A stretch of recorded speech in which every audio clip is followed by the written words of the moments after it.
Welcome to the League of Legends Patch Preview. I'm Freak and I'm here with Morello, lead champion designer. Together we'll be discussing some of the gameplay changes coming into the next patch for League of Legends. Note that this video does not cover every single change, but will explain the thought process behind some of our decisions. The biggest set of changes in this patch is the removal of dodge as a global stat from League of Legends. With this removal comes a significant rework on parts of Jax, the Grandmaster at Arms. Though dodge is being removed in general, Jax will be gaining a unique, short-duration 100% dodge ability. For the rundown on all of his new abilities, check out the Jax Champion Spotlight by clicking the link in the video description or the box right here. Talk to us about the Jax remake. What issues are we looking to solve, and what kind of champion are we looking at with the reworked Jax? So when we removed dodge from the game, the biggest question on a lot of people's minds was, what about Jax? We've answered that in a few ways, and we think people are going to get excited about him, especially Jax players. The first is, dodge is actually still kind of on Jax. What we mean by that is Counter-Strike now gives 100% dodge for a short duration. This is now much more reliable and consistent than the old kind of like stacking random dodge and hope it procs during a fight, that kind of thing. Jax can now kind of tactically wait for a lot of focus fire, especially physical, to come in, hit this 100% dodge, reduce a lot of damage, and then get his big payoff with the AoE stun that Jax players are kind of used to and expect. This is going to not only continue to promote skilled play with Counter-Strike, but actually separates the good Jax players from the great Jax players. Great Jax players will maximize the damage reduction they're going to get from this dodge, as well as timing that stun just perfectly. We're really excited to see what players are going to do with this. Another change we did is, the old version of Jax had similar cooldowns on both Leap Strike and Empower. What this did is it created Jax into really kind of a burst melee mage as opposed to any kind of real sustained melee fighter. What you're going to see instead this patch is Empower's cooldowns much lower. This creates a lot more uptime and makes him much more of a sustained kind of fighter that relies on empowered auto attacks as well as his other moves.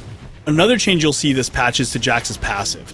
We've removed the old stat conversion passive that he had before. He was getting really tanky without even trying late game while still doing tons of damage, and there just wasn't a lot of gameplay or things the enemy team could really do about it once it reached this point, which was pretty often. What we've given him now is a stacking attack speed buff. What this is going to allow him to do is be more of that sustained fighter we talked about earlier, as well as be able to jungle really effectively. So we're really excited to see both Jax in lane and jungle and see what the possibilities are there. In keeping with the dodge removal, Ninja Tabi is undergoing some changes. It's losing its dodge, and instead gaining a percentage damage reduction from all non-turret basic attacks. What role will the new Ninja Tabi fill? We expect that Ninja Tabi will be as useful in the same role as it was before, if not more so due to the added consistency. We wanted to retain its role of cheap, early game, anti-physical boots. This will be maintained with the new damage reduction as well as having the same build path as it did before.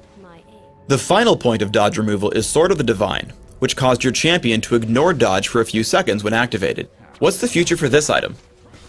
When we were looking at Sword of the Divine, we were like, what is this thing going to do now? And where we kept ending up was somewhere really close to Ionic Spark from Dominion.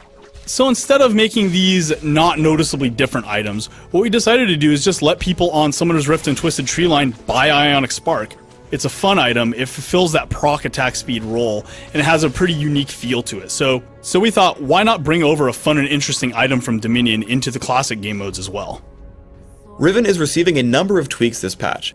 Most importantly, her health regeneration is going down, and some of her damage is being pushed into Broken Wings. First, why are we nerfing Riven? And second, why are we shifting her damage around?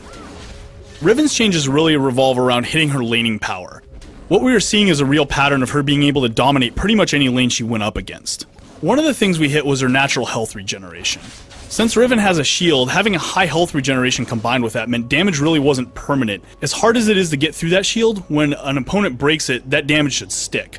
We have changed level up incentives on both Broken Wings and Ki Burst. The reason for this is you should be leveling up Ki Burst in order to get stuns more frequently, lowering that cooldown and adding to your crowd control power. Leveling up Broken Wings should really be the attractive damage option. The new level up benefits should really incentivize leveling up Broken Wings for damage and Ki Burst for crowd control. Thanks for tuning in to the League of Legends Patch Preview. Please subscribe to the Riot Games YouTube channel, and don't forget to thumbs us up just below the video.